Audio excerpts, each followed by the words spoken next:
Welcome to the Near Memo, a weekly conversation about search, social, and commerce. What happened, why it matters, and the implications for local.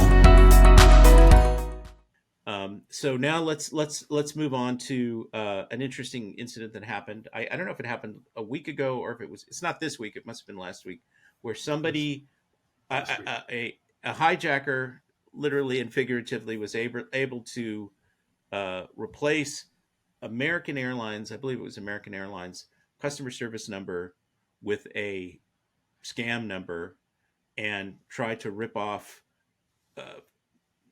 air passengers who were trying to call American Airlines and reschedule flights or whatever. So give us more information on that, Mike. Well, turned out that not only American Airlines, but a number of other airlines, I think Delta and Southwest, their customer service numbers on Google had been modified and redirected to, sounded like a foreign phone answering service.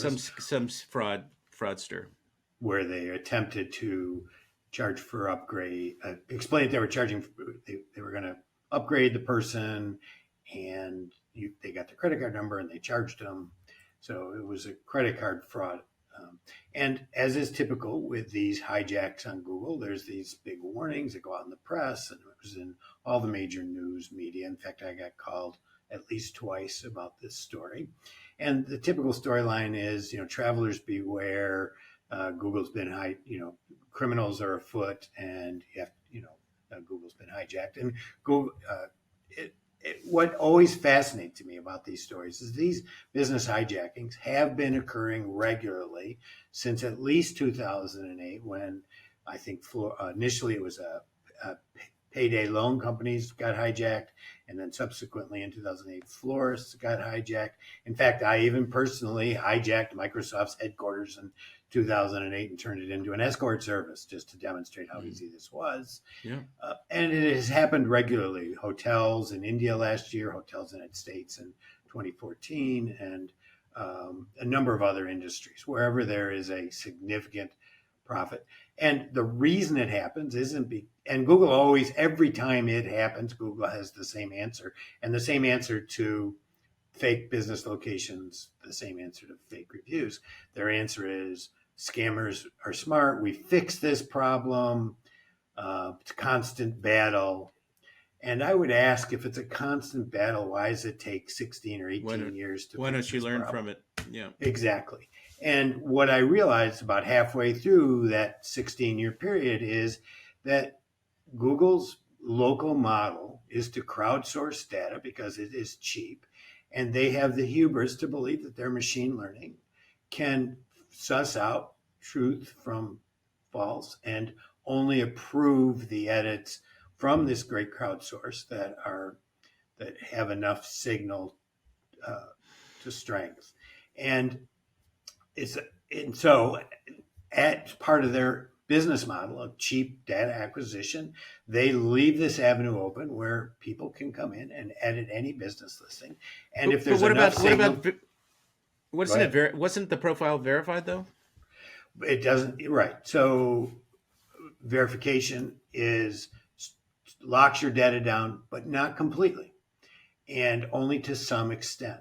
And if Google is getting enough signals, for example, if your business is closed, or enough signals that your phone number has changed, they do not have enough faith in the verification process to give complete... Ironically, it's their own process. Well, they don't have enough faith in the quality of the data. They, because businesses don't update it. They will accept community edits after, with some vetting.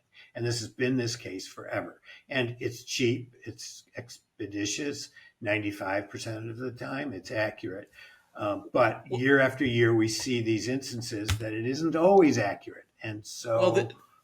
What's kind of interesting, as you point out, is that this has been going on in different contexts with them for a long time, and they see it as they see the brand hit that they take in the press and the media as a kind of cost of doing business, right? Rather than try and they see it as a signal to respond. They know the problem exists. They never respond. Oh yeah. To the problem They until wait it gets for to a certain right.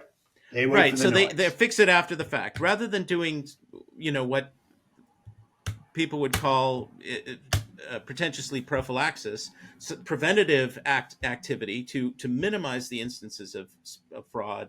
They're and they're relatively, I guess, at this level of sort of visibility, infrequent, but they see it as a cost of doing business. We're going to take the brand hit. We're going to take the negative PR because it's just much cheaper for us to do it this way than to invest the resources up front to prevent this kind of thing. And I would argue. I mean, you're probably not finished. I don't let me before I Yeah, go off I'm on a basically rant. finished. Go ahead. Well, but I mean, rant I away, would my argue, friend. yeah, I would argue. I haven't even had any coffee. I would argue that that over time, the trust that Google has. I mean, they're consistently one or two in all these brand rankings, brand value, brand trust, brand perception. They rank consistently pretty high, but over time, the trust is going away for them. It's leaking out.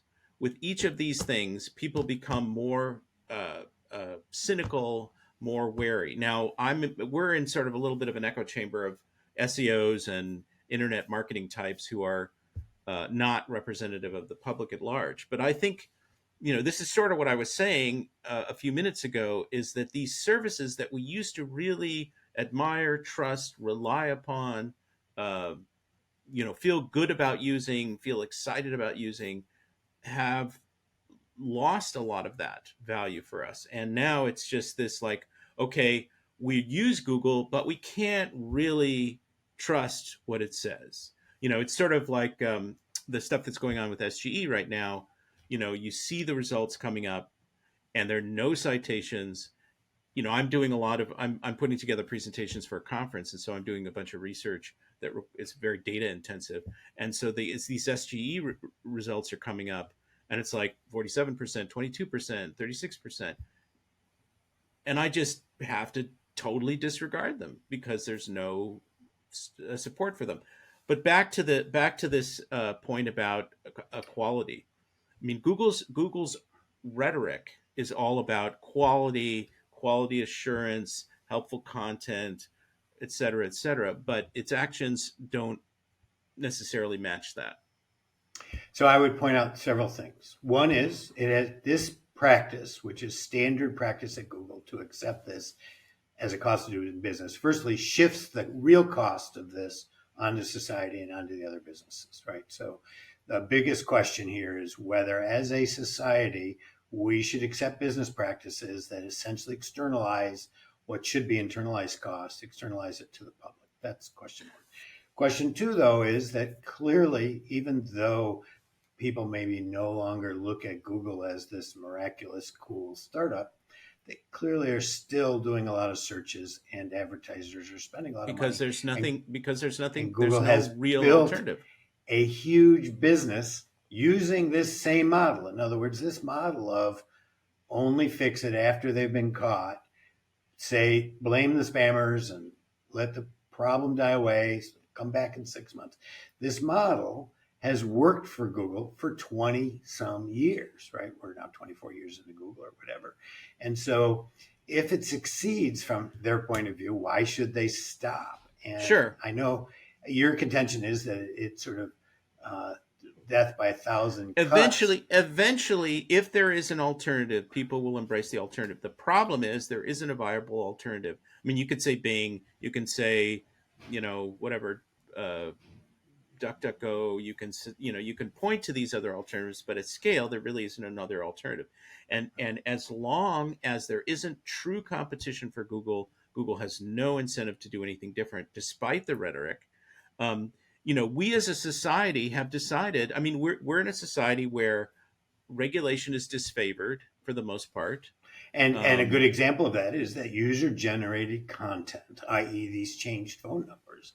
And the changing of the phone number is Google is totally isolated from a federal legal point of view under Section 230 for any responsibility for those numbers having changed, even though they have built a system that accepts those changes and assesses them and vets them.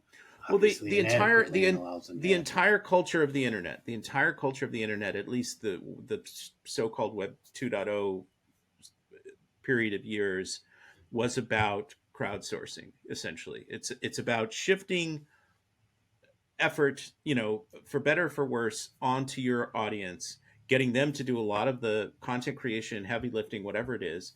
You operate with a relatively modest team, and you leverage the community to create value for you, and then you go public or sell to somebody, and a small number of people who have invested in your entity reap the benefits, right? I mean, that's the Right. system that exists, and those are the incentives in the system.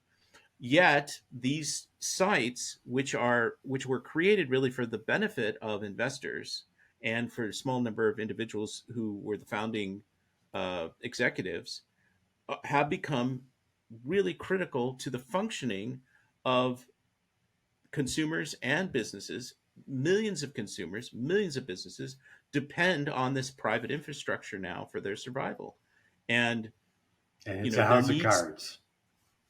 right. I mean, people talk about that in terms of code, the code basis of a lot of these companies. But Thanks for joining David, Mike, and Greg. To stay on top of the latest developments in local, subscribe to our newsletter at nearmedia.co. We'll see you next week.